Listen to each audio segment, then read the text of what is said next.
This is I Hear Things for Friday, June 18th. How to field your own listener survey. You know, we constantly hear podcast consultants and coaches and, well, people like me entreat us to survey our listeners.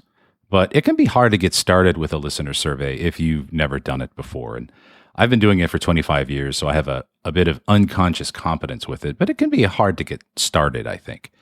And you may not be in a position to hire a company like mine, Edison, to do a listener survey for your audience. But that doesn't mean you can't ask your listeners to share with you what makes your podcast special and how it could be even better.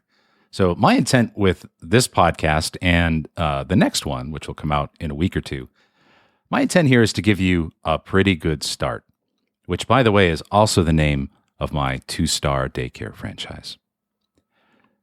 So since most of these thoughts are driven by the questions I most often get from podcasters, I'm going to kind of structure this like an FAQ or FAQ. So here we go. Question number 1, why do I need a listener survey? Well, first of all, maybe you don't. But I will say this. Listener surveys are a crucial part of attracting sponsors, if that's your thing. If your goal is to monetize your podcast, then you have to get your head around the fact that the product you are selling is your audience. And your sponsors have a right to know what they're buying. So nothing more needs to be said about that, I hope. Most of us, however, aren't trying to monetize our shows. But I hope we can agree that we'd like to make our shows better, right? Here's the thing that I believe. Podcasting is one of the hardest crafts to level up. You can go from awful to competent at a pretty reliable pace. That can happen fairly quickly. But how do you go from competent to great? There are a lot of hard truths wrapped up in that one, my friends. But one component is absolutely audience feedback. You may harbor a romantic vision that your art transcends understanding, but even the great artists, they produce some crap first, and they had someone tell them that it was crap, right? They can't all be winners. Your listeners, and not your family and friends, but your listeners, are the most reliable way to find out if your baby is ugly. And that is the first step towards building a great show. Accepting feedback from your audience, it can be hard. It's sometimes counterintuitive, but it's the only path to master the craft. And this podcast is for those of you that want to master the craft. Next question that I sometimes get is, when shouldn't I field a listener survey? And I do have a take on this. If you have a very small audience, and let's say a few hundred or less, I don't know that I'd work on a formal survey per se. Those early few listeners at the beginning of your show and at the beginning of your journey, they are incredibly valuable to you, and you should find ways to talk to them. You can talk to them by email. You can talk to them on social media. But conversations are the better tools for that job until you start to get both core listeners and casual listeners. Successful media properties have 3 layers of audience. There's the primary listeners, and these are the folks who never miss an episode. They can quote every inside joke. They're really your super fans, and that's likely what you have in the early days. But you also have secondary listeners, and they might look at the topic before they listen that week. And then you have tertiary listeners, and maybe they listen once a month or so when they run out of their other shows or they happen to be stuck in traffic, right? All of these layers are part of a healthy audience strategy. In the early days of your podcast, again, your audience is probably weighted more towards primary listeners. You may even know most of them. But when you start to get casual listeners, that's when you know it's time to think about a survey. Because then you have the makings of a question. Your first line of inquiry as a podcaster: how can I convert occasional listeners to regular listeners? So if you focus too soon on the handful of early listeners that you get kind of at the beginning again of your journey, that might help you craft mom's favorite podcast, but you run the risk of falling into the optimization trap here. And I talked about that in last week's podcast. If you focus too soon on that early core and you ignore the potentially greener pastures of where you could go in the future. So if you can, seek out the opinion of someone you trust who has some success in podcasting and who'd be willing to listen to your show and give some honest feedback. And have conversations with those early listeners, not statistics. It's a little soon for that.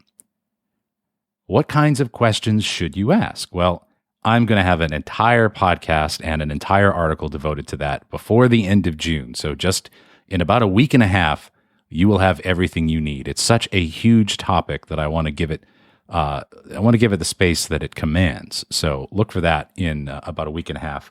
So let this podcast marinate a little bit, and we'll come back to that one in a week or two. And in fact, sort of the arc of what I've been talking about, I started first with how to interpret the data you get from listener surveys. This week, I'm talking about how to actually field one, and I'm going to end with how to write one. And you might think that's backwards, but I would counter that actually you shouldn't sit down to write the thing until you've thought through all of the things that I talked about last week and all of the things that I'm talking about this week to really get your head around the strategy. And I think only then can you sit down and write a quality listener survey that's going to be useful for you. So there. What kinds of tools do I need?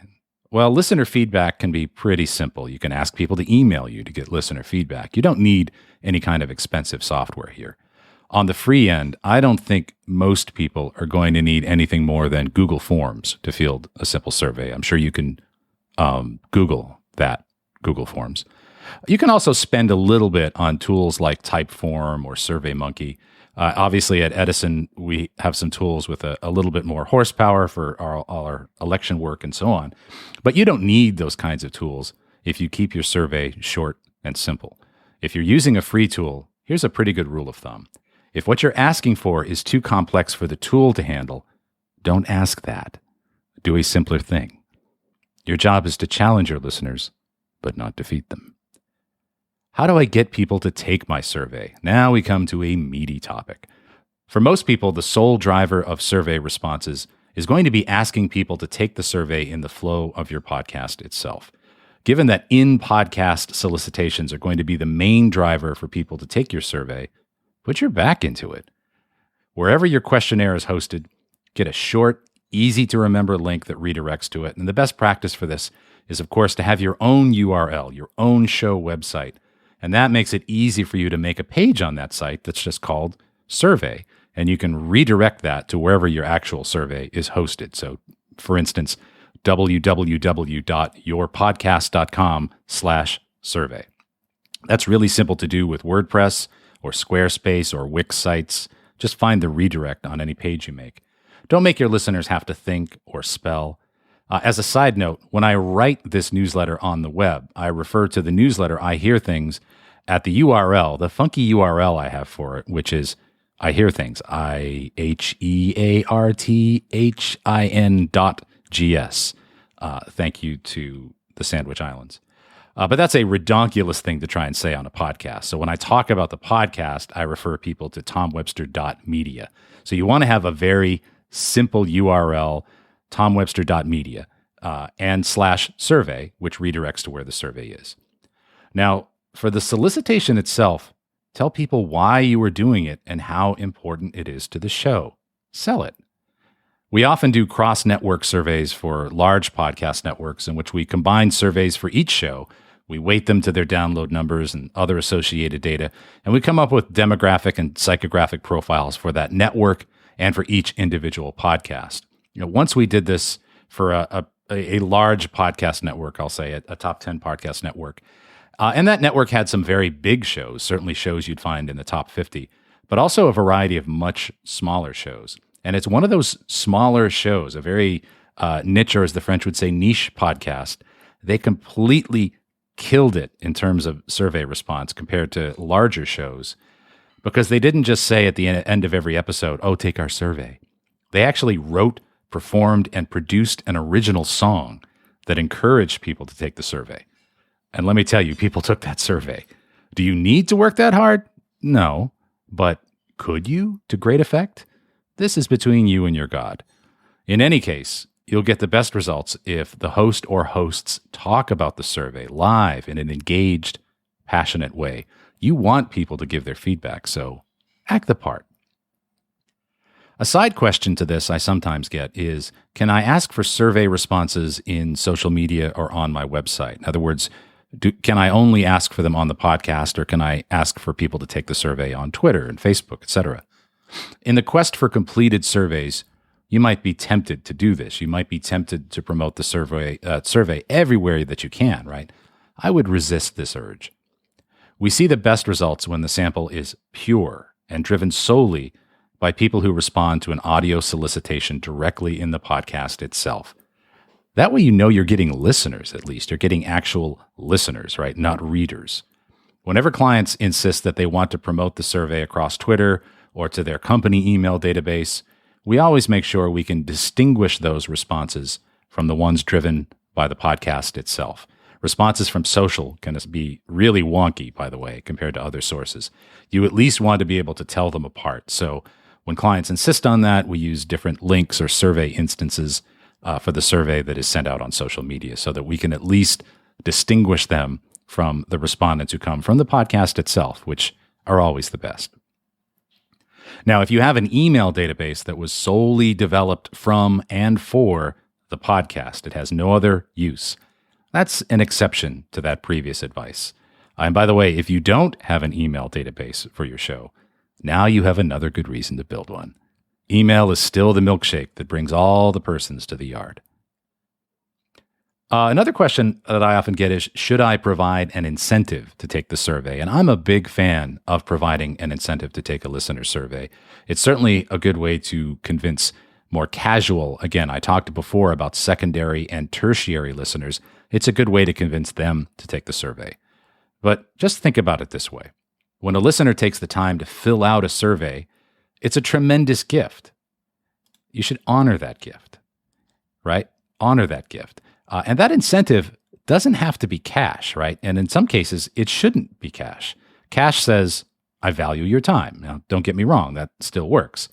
But also consider why people listen to your show, right? Why are they listening to your show in the first place? How could you give them more of that? An exclusive tool, an exclusive piece of content. If you have a fantasy sports show, give survey takers access to your custom player valuations. If you have a fashion podcast, give them the 10 most essential pieces for your 2021 wardrobe. I know for me, it's sweats. A new car buyer's guide, tips to beat your neighbors in Among Us. A character guide and maps for your fiction podcast. A custom body weight workout routine for your fitness podcast. Do some work. This says more than just, I value your time. It says, I value you. Now, I wrote more about this in my newsletter last December, and I'll post a link to that in the show notes. All right, so you're talking about the survey in your podcast. How long should you do that? How long should you run your survey? I'd recommend talking about the survey for at least 3 episodes. Now, depending on the level of engagement of your audience, that should be sufficient to make most people aware that you're looking for their feedback. My wonderful former boss, Frank Cody, used to characterize the magic of 3 as, huh? What? Oh. The first time you mention it, huh? People will barely be aware that you've even made an ask. It might register in the back of their mind. The second time, they might go, what? They'll crane their heads forward just a little bit, just to figure out what they missed. They might even ask about it. The third time is the charm. Oh, you want them to hear it 3 times. So I would hit the survey hard for 3 episodes, but then I'd give it a rest. You don't want the survey solicitations to become wallpaper, right? Part of every show. You might want to repeat your efforts in a year, so you want to make sure that it works then as well. So don't just make the survey a throwaway tag at the end of every show. Hit it for a good 3 weeks, hit it hard, and then give it a rest. There's a reason why pledge drives work in public radio a lot better than just asking for money every single day, right? All right, it's time for the most FAQ'd FAQ I get. How many people do I need to make it statistically reliable? How big does my survey have to be? Well, I'm going to tell you something that will either disappoint you or give you great relief. Your listener survey will not be statistically representative of your audience. There you go. Now, when we conduct the national election exit polling for the news networks, we have to take the pains to ensure that in every precinct we sample, we aren't just taking questionnaires from the people who approach us, the people who want to talk to us. We approach them. We approach a consistent pattern of voters, and we record their responses, their non-responses, their demographic information, whether they participate or not. And with these data, we can weight the exit poll data and calibrate it to prior voting and registration patterns within a given margin of error. That type of sampling is called probabilistic sampling. Every voter in the precinct has an equal non-zero chance of being included.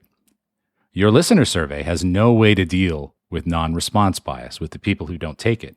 It's what we call self-selected sampling. And I have to tell you, the margin of error for a self-selected study is yes. There's no margin of error. It's infinite. Instead, the key metrics for you to focus on here are sample quality and response rate.